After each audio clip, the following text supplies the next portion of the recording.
ir sembrando en los muchachos, en estos niños y en estos adolescentes, el mensaje de la palabra de Dios. Hemos estado reflexionando en los domingos anteriores sobre el Espíritu Santo y creo que vamos a tomar el tema también esta mañana sobre el Espíritu Santo. Quizás un tanto doctrinal, pero hemos eliminado, o no eliminado, sino que tratado de no meternos tanto con asunto doctrina en respecto a este tema. Y también, hermanos, hemos escogido algún pasaje que nos ayuda a identificar algunos aspectos importantes del mover del Espíritu Santo, no solamente en nuestra era cristiana, sino en la era antiguo testamentaria. Quizás nuestras experiencias alrededor del Espíritu Santo en 2, 5, 10 años, etcétera, de vida cristiana que tenemos son distintas. Tenemos ciertas variantes, pero vamos a permitir al Señor ahora que a través de su palabra nos ayude, nos guíe en este aspecto que vamos a trabajar. Ahí donde están, yo les invito, cerremos por un momento nuestros ojos y oremos al Señor. Padre, te agradecemos. Gracias por este momento, gracias por esta oportunidad. Gracias, Dios mío, por hablar de tu palabra y poder reflexionar sobre todo en esta temática. Gracias por nuestros niños que van a ser atendidos, Señor, en la escuela bíblica. Y también te pedimos que nos dirijas en este momento conforme a tu palabra. En el nombre de Cristo Jesús. Amén. Revisando, hermanos, sobre el Espíritu Santo, que definitivamente hay muchas cosas. Miramos qué tipo de pasaje en el Antiguo Testamento podríamos apoyarnos para asimilar con mayor rapidez, con mayor sencillez la acción del Espíritu Santo en el Antiguo Testamento. Porque la idea de esta mañana es inspirarnos en que hoy en nuestra era cristiana no tenemos al Espíritu Santo de visita, sino que el Espíritu Santo mora en nosotros. Y después que descendió en el día de Pentecostés, allá en la iglesia llamada así, la iglesia primitiva, no ha dejado de hacer su obra y está con nosotros. Y todo aquel hombre, toda aquella mujer que tiene un encuentro con Jesucristo, el Espíritu Santo le acompaña en su vida. Consultando la frase el Espíritu de Dios, el Espíritu de Jehová, que es una de las frases con las cuales se acompaña la historia del Antiguo Testamento. Por ejemplo, en Génesis dice cuando se movía el Espíritu de Dios. Es la misma frase, Génesis capítulo 1. Cuando se movía el Espíritu de Dios es la misma frase que nosotros podemos encontrar también en Jueces. Y he tomado, hermanos, la historia de Jueces, específicamente la de Sansón, que todos, la mayoría de los niños que están allá en la escuela bíblica la conocen. Y la he tomado para que esta historia nos ayude a asimilar la diferencia entre el Espíritu Santo visitando al hombre, visitando al ser humano, y el Espíritu Santo morando entre nosotros. Ese mismo término es utilizado también por Jesús. Fue utilizado también por Jesús cuando dice a los discípulos: pero cuando venga el Espíritu de verdad, Él los guiará a toda la verdad. Entonces, tomando en consideración esto, hermanos, nos referimos a la historia de Sansón, un tanto de su vida. Jueces, les voy a invitar que mantengan sus Biblias abiertas ahorita en Jueces,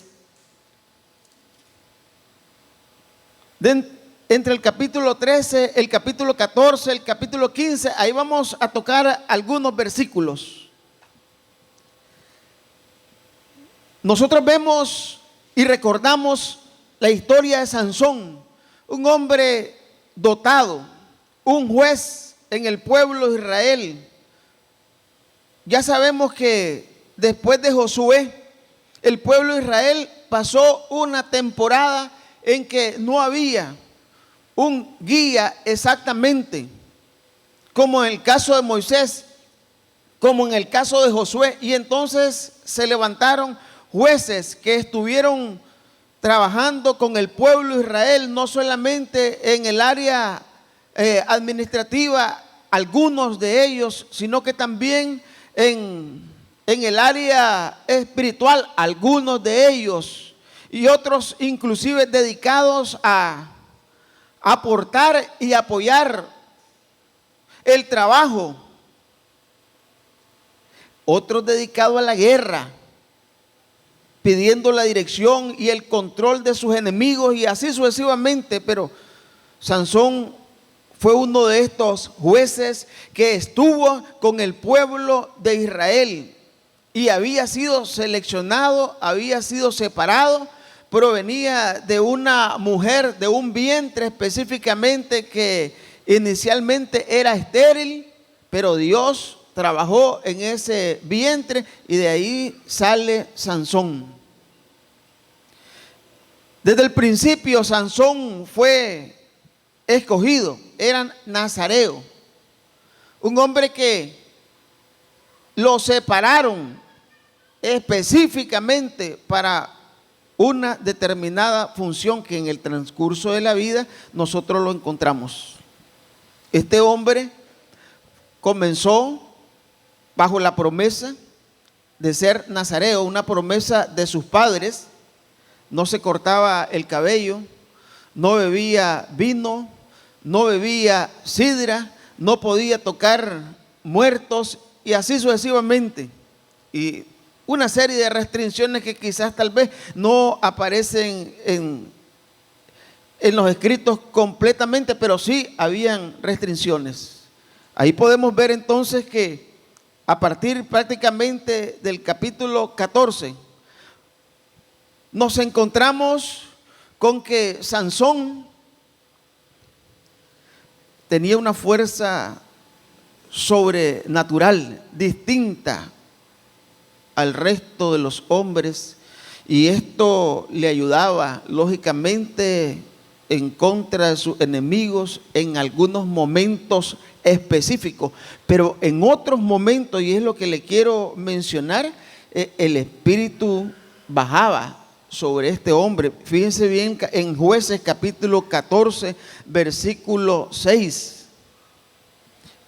En el versículo 6 cuenta la historia de una de las primeras acciones del Espíritu de Jehová sobre Sansón. Versículo 6 de Jueces 14. Y el Espíritu de Jehová vino sobre Sansón, quien despedazó al león como quien despedaza a un cabrito, sin tener nada en su mano, y no declaró ni a su padre ni a su madre lo que había hecho. Iban en camino a Timnat, iba con sus padres a pedir la mano de una mujer filistea, y en el camino, bueno, apareció un león acechándolo, y el Espíritu de Jehová vino sobre él y derrotó al león. En otro momento, ahí mismo en Jueces, en capítulo 14, siempre el versículo 19,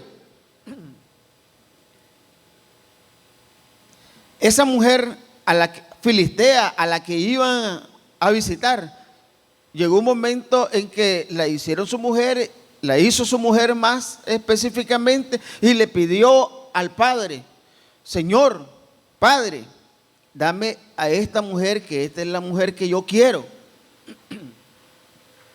Y los padres no tuvieron otra alternativa, bueno, que dejarlo a correr a su libre albedrío, hizo su voluntad. Sin embargo, hermanos, ahí tuvieron algunas dificultades ya con esta mujer. Y lógicamente, de la muerte de ese león salió un enigma, porque al morir ese león, bueno, las abejas hicieron nido y salió miel.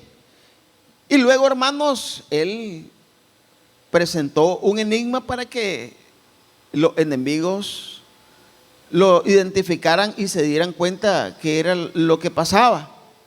Al final de varios días, prácticamente como en la fiesta especial con la mujer, no lograban, hasta que usaron a la mujer para que la mujer les dijera el enigma. Y lógicamente esto enojó a Sansón, y en el versículo 19 del capítulo 14, el Espíritu de Jehová vino otra vez sobre él y descendió a Ascalón y mató a 30 hombres de ellos, tomando sus despojos, y dio las mudas de vestido a los que habían explicado el enigma.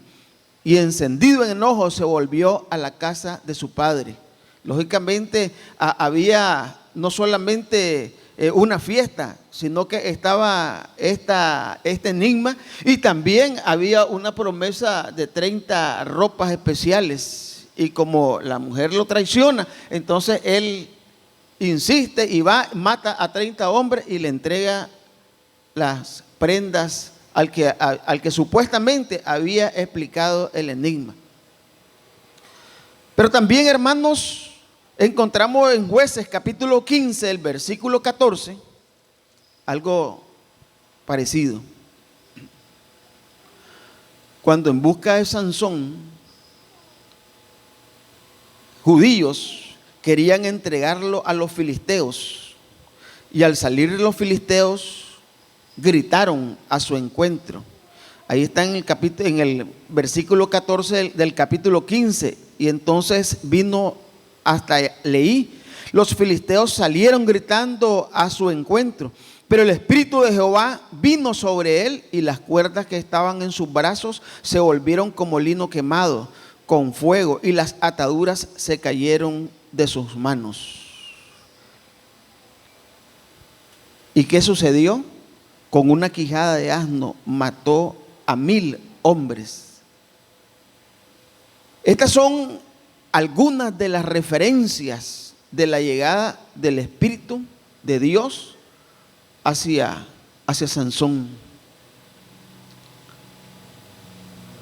Sin embargo, hermanos, yo quiero referirme a un aspecto que, a diferencia de hoy, no sucedió con Sansón y con muchos otros que tuvieron la posibilidad de que el Espíritu de Dios descendiera sobre ellos. Varios pasajes de la vida de Sansón muestran que la llegada del Espíritu sobre él no incidía en su interior, en su vida, en su forma de pensar, en su forma de decidir, en su forma de actuar. Solo venía el Espíritu, y esa asistencia del Espíritu le permitía quizás a él no solamente hacer uso más de su fuerza, sino incidir en algunas otras cosas en contra de sus enemigos. Pero podemos ver también que algunos pasajes nos muestran que realmente no incidía esa llegada del Espíritu en Sansón. Por ejemplo, en Jueces, ahí que acabamos de leer, en Jueces capítulo 14, el versículo 6, en una de las llegadas del Espíritu, Sansón iba con sus padres a Timnat. Ahí en el versículo 6, cuando el Espíritu de Jehová vino sobre Sansón. Timnat era un territorio asignado a Adán. Los filisteos en ese momento lo tenían, ese territorio. Pero ¿a qué va él, hermanos? En este momento, ¿a qué va él? A buscar a una mujer de la hija de los filisteos. A eso iba, a buscar a una mujer de la hija de los filisteos. Y le dijeron sus padres inclusive, y que no hay mujer entre los hijos de Israel. No hay mujer aquí entre nosotros, sino que vas a buscar mujer fuera del redil. Eso muestra con cierta claridad que la llegada del Espíritu no incidía en Sansón, en su pensamiento, en reflexionar acerca de sus acciones propiamente. En otra ocasión, Jueces capítulo 16, versículo 1, dice que Sansón fue a Gaza y vio ahí a una mujer ramera y se llegó a ella. Dentro de las leyes humanitarias de los judíos, el libro de Deuteronomio manifiesta que ni siquiera haya rameras entre el pueblo de Israel. Si las habían, hermano, estaban por fuera de la ley, lógicamente. Entonces no promovía el pueblo, ni debía promover el pueblo, lógicamente, unas relaciones de este tipo. Sansón lo hizo, él cayó en esta parte. Jueces capítulo 16, versículo 4, que es prácticamente una de las historias más conocidas, y se han visto películas inclusive sobre Sansón. Es una de las cosas más relevantes, Sansón y Dalila. Aquí tuvimos una pareja nosotros que se llamaba Sansón y Dalila. Sansón y Dalila, capítulo 16 de Jueces, el versículo 4. Después de esto, aconteció que se enamoró de una mujer en el valle de Sorek, la cual se llamaba Dalila. Lo más seguro es que ella era filistea. Sí, lo más seguro es que ella era filistea, en contradicción con sus principios, hermano. En contradicción con sus principios. Una cosa más podemos encontrar también en Jueces capítulo 14, el versículo 8 y el versículo 9. Capítulo 14, versículo 8 y versículo 9. Recuerden que como nazareo, él no solamente tenía restricciones de no dejarse crecer el cabello, no beber vino, no beber sidra, algunos tipos de productos alcohólicos, y evitar también el contacto con los muertos. Y acá, en esta ocasión, volviendo, en versículo 8, volviendo después de algunos días para tomarla, se apartó del camino para ver el cuerpo muerto del león. Y he aquí que en el cuerpo del león había un enjambre de abeja y un panal de miel. Y tomándolo en sus manos, se fue comiéndolo por el camino. Y cuando alcanzó a su padre y a su madre, les dio también a ellos que comiesen. Mas no lo descubrió que había tomado aquella miel del cuerpo del león. Hermanos, tocó muertos, se metió con mujeres que no debía de meterse, se enamoró de mujeres que no debía de enamorarse, y así sucesivamente. Y vemos que esa llegada del Espíritu no incidía mucho, o no incidía casi del todo en su comportamiento, en su vida, en su pensamiento, en su interior, etc. Nos trasladamos, hermanos, después de esta revisión a unos 600 años aproximadamente antes de Cristo, con el libro de Jeremías. Abran ahora su Biblia en Jeremías, y específicamente vamos a ocupar Jeremías en el capítulo 31.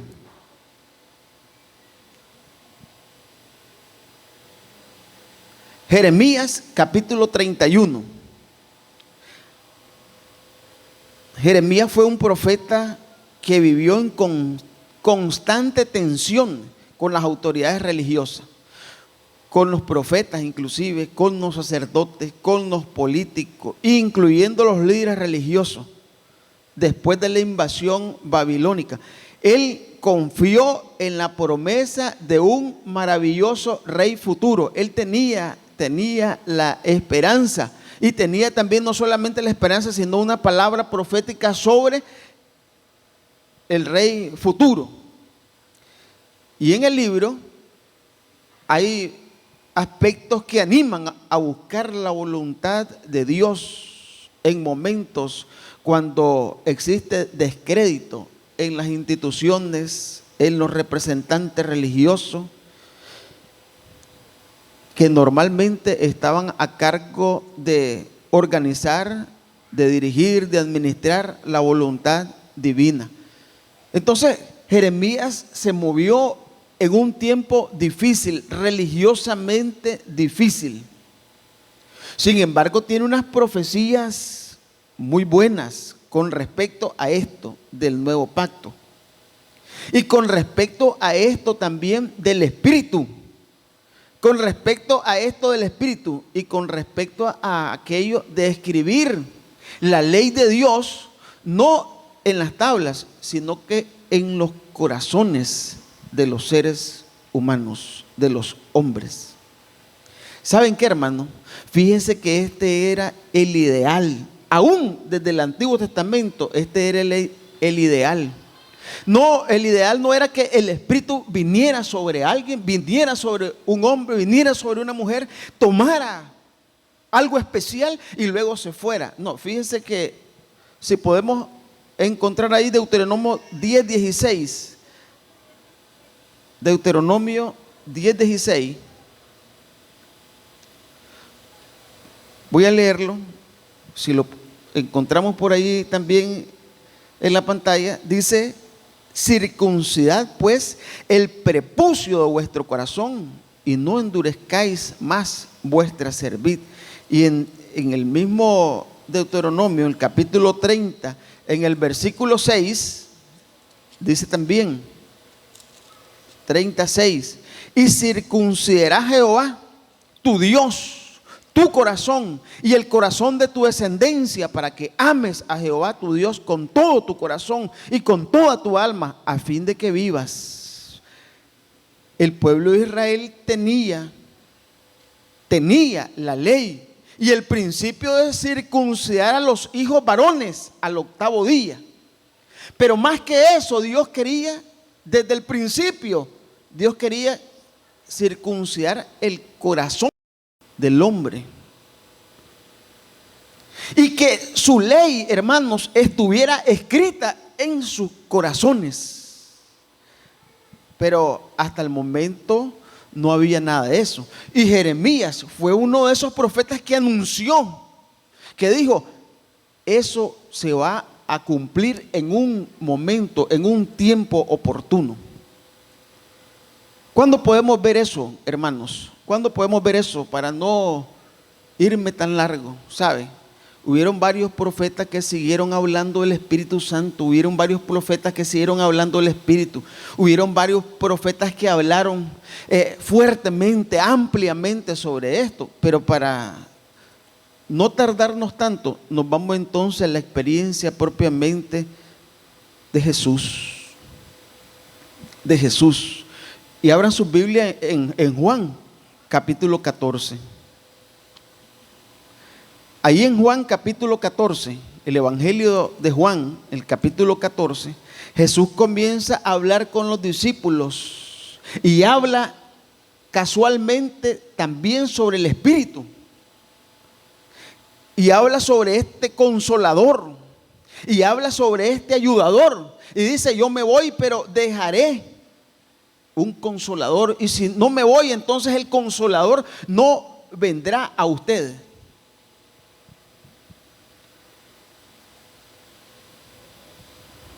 En Juan capítulo 14, del versículo 25 en adelante y antes inclusive, habla: yo señalé algunos aspectos importantes, más el consolador, dice el Espíritu Santo, el Padre lo enviará. Él nos enseñará todas las cosas y os recordará todas las cosas que os he dicho. El versículo 26 del capítulo 15 dice: Él dará testimonio acerca de mí. El capítulo 16, el versículo 8 dice: convencerá al mundo de pecado, de justicia y de juicio. Y el versículo 13: os guiará a toda verdad, os hará saber las cosas que habrán de venir. Jesús está hablando con sus discípulos, instruyéndoles, guiándoles acerca casualmente de ese Espíritu, del Espíritu Santo que vendría como sustituto, acompañante, consolador, guiador de ellos que se quedarían sin Jesús. Ahora el Espíritu de Dios, a partir de Pentecostés en adelante, ha venido a morar en el creyente, y entonces Él nos consuela. Hermanos, Él nos enseña, Él nos da testimonio del Padre, Él convence de pecado al mundo y a nosotros mismos también. No solamente convence al mundo de pecado, a nosotros también Él nos guía a toda verdad. El Espíritu Santo, hermanos, no está para ser ordenado, para distraernos, para entretenernos, para castigarnos, para que le oremos a Él. Más bien Él ayuda en nuestras oraciones. Yo no sé cuántos de nosotros hemos experimentado en momentos drásticos en nuestras vidas, orando con toda efervescencia, y sentimos un impulso mayor que el que nosotros normalmente tenemos. El Espíritu Santo ayuda en nuestras oraciones. Estas son las arras ahora del nuevo pacto. Y entonces esta es la diferencia, hermanos, entre el que visitaba al Espíritu Santo en el caso de Sansón y el que mora ahora entre nosotros, con nosotros, está en nosotros. Hermanos, ¿y cómo lo vemos? Me llamó la atención el aspecto importante. Hay muchas cosas que se pueden seguir hablando sobre el Espíritu Santo ahora, pero lo del convencimiento es amplio, hermanos. Lo del convencimiento del Espíritu Santo no solamente convence al mundo, también nos convence a nosotros. Y me dejé llevar por esta parte, el convencimiento. Muchas veces, inclusive, hermanos, nosotros tenemos algunas diferencias, quizás un modo de ver, modo de pensar, qué sé yo, con nuestros diezmos, con nuestras ofrendas, con algunas cosas que pudiéramos tener en nuestra liturgia, no sé, algunas otras cosas, pero reflexionando en la palabra, leyendo la palabra así, de forma muy individual, muy personal, hermanos, el Espíritu te va convenciendo, te convence, te da luz alrededor de algunas cosas en nuestras vidas. A veces algunos padres tienen problemas con sus hijos, tenemos problemas con nuestros hijos. Y hermanos, no hallamos cómo convencerlos, pero orando al Padre. Muchas veces el Espíritu Santo también los convence y los saca de la oscuridad en la que se encuentran. Cuando no tenemos otra alternativa, hermano, el Espíritu Santo convence. Ahí están quizás algunas esposas orando por sus maridos específicamente en algunas áreas. No se puede, hermanos, al garrote convencerlo. El Espíritu Santo los convence. ¿Sí? Aquí hay muchos maridos convencidos por el Espíritu Santo. Y es mucho mejor, hermanos, que el Espíritu Santo lo convenza a uno, que lo convenza a su propia esposa. A veces algunos pastores insistimos en algo, en algunos miembros, hermanos, y cuesta tratar de transmitirle, hacerle ver a alguien o que caiga en razón. Hermano, no hay otra alternativa. El Espíritu Santo los convence. Sí, el Espíritu Santo los convence. Es uno de los trabajos fuertes del Espíritu Santo ahora, en este tiempo. Pero también, hermanos, quiero decirles que se entregaron algunas recomendaciones de parte de los primeros apóstoles, como el apóstol Pablo, como el apóstol Pedro, inclusive algunos aportes de ellos con respecto al asunto del Espíritu. ¿Saben por qué? Porque producto del Espíritu Santo somos sensibles. Y cuando hacemos algo incorrecto, el Espíritu también nos redarguye, hermanos. ¿Cuántos creen eso, hermano? Sí, el Espíritu Santo nos redarguye, hermanos. Si estamos en un camino equivocado, el Espíritu Santo nos redarguye. Nos convence de pecado y nos permite reflexionar, hermanos. Nos permite reflexionar. Miren, nosotros oramos a Dios, pero yo le invito, hermanos, que en ocasiones, en su momento de oración, quédese en silencio también y escuche. Y escuche con mucho cuidado también la voz del Señor. No solamente nosotros con Él, escuchemos también la voz del Señor a través de nuestro silencio, de nuestra reflexión, y nos vamos a dar cuenta que sí, el Señor habla también a nuestra vida. Pero sabe también, hermano, el Espíritu se contricta. Y el Espíritu también, hermano, se entristece y hasta se puede apagar.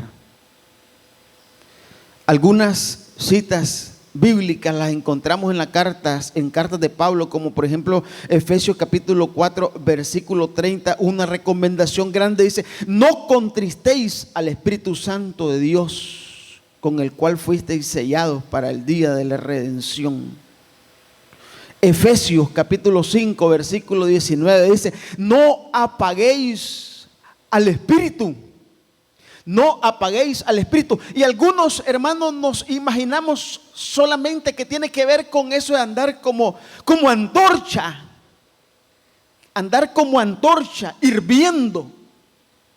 Decimos nosotros, hirviendo en el Espíritu. No. Es siendo sensible a la voz de Dios. Es siendo sensible a la voz de Dios. Y hay una lectura que sí, hermanos, me llama la atención y quiero que la leamos en Hebreos capítulo 10, versículo 26, si tienen por ahí. Hebreos capítulo 10, versículo 26.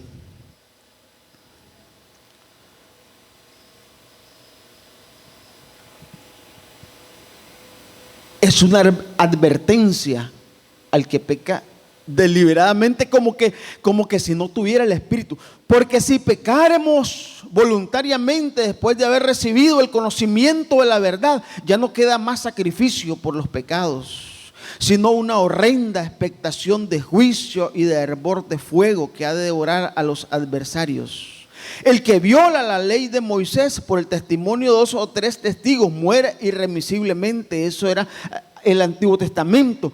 ¿Cuánto mayor castigo pensáis que merecerá el que pisoteare el Hijo de Dios y tuviere por inmunda la sangre del pacto en la cual fue santificado e hiciere afrenta al Espíritu de gracia?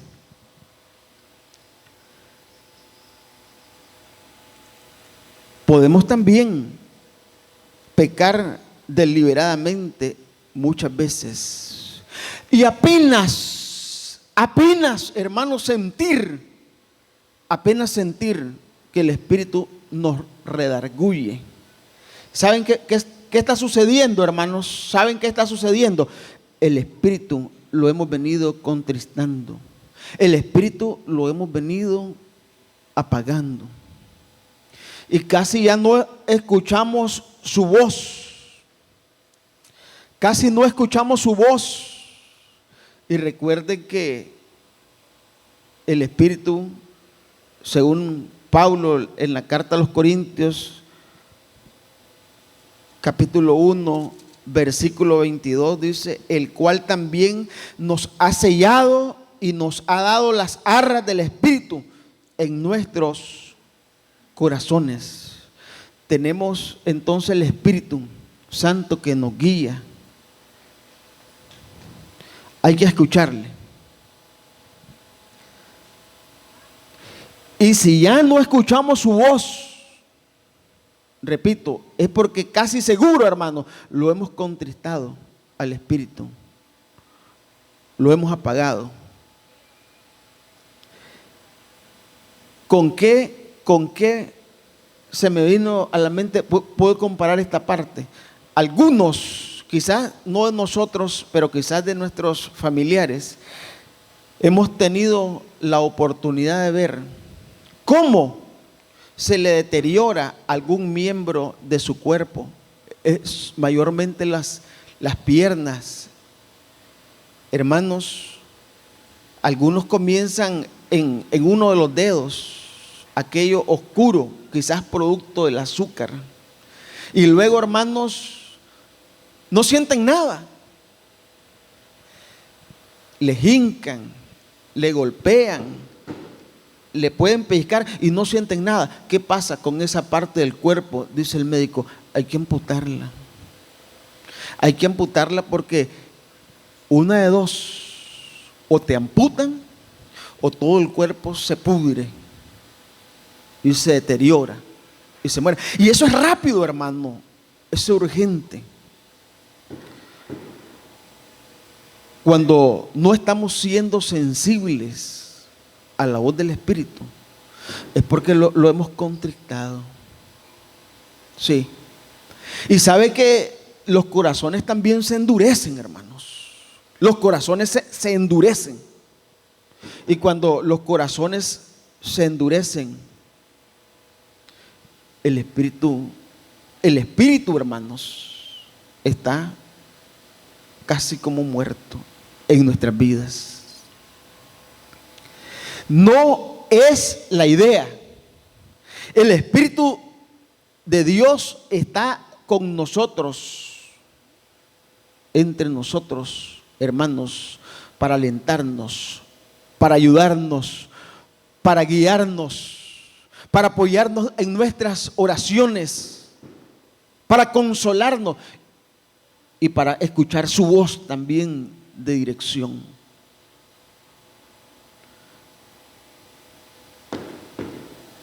Si no lo escuchamos, si apenita lo estamos escuchando, es el momento, hermanos, de acercarnos al Señor con todo empeño. Es el momento de acercarnos al Señor con todo empeño, con todo apuro, hermanos. ¿Saben por qué? Porque podemos estar a punto de morir. El que ya no oye la voz del Espíritu, hermanos, se ha vuelto insensible al Espíritu, está a punto de morir. Está a punto de ser amputado.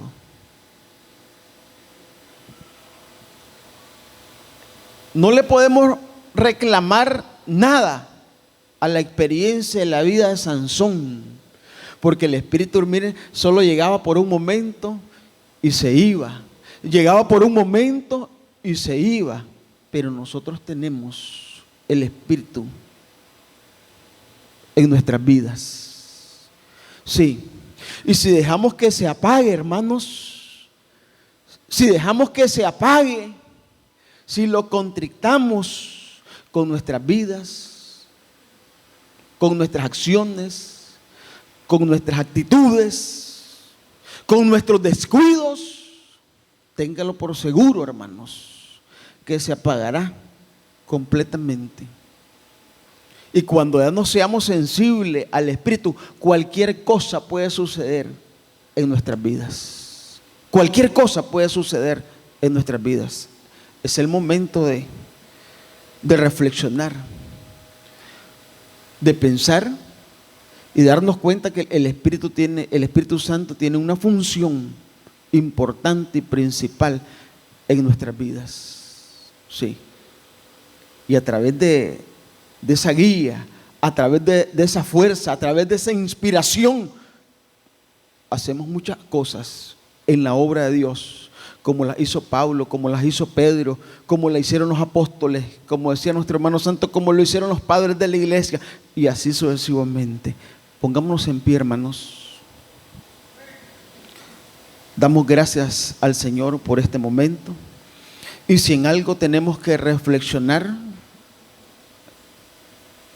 después de esta palabra, lo podemos hacer ahí, de forma personal, independiente.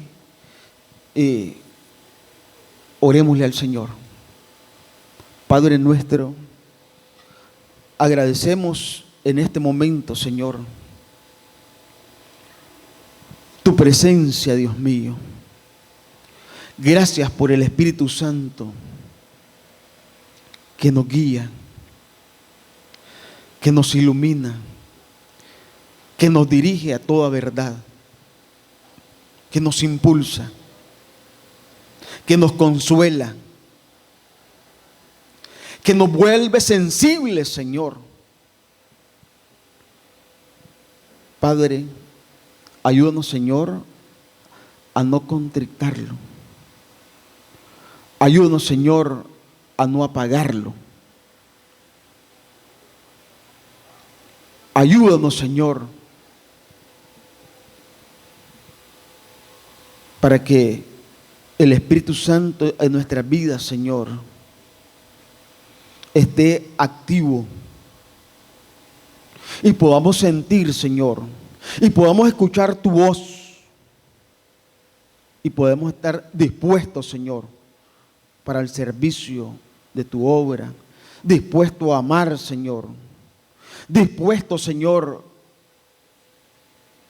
a recibir las correcciones en nuestras vidas, dispuestos, Señor, a restaurarnos, dispuestos a perdonar,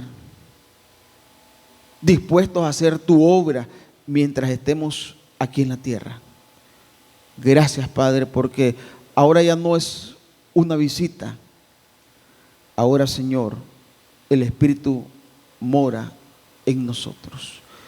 Bendice a cada uno de mis hermanos. Dirígenos, Señor. Guíanos, Padre.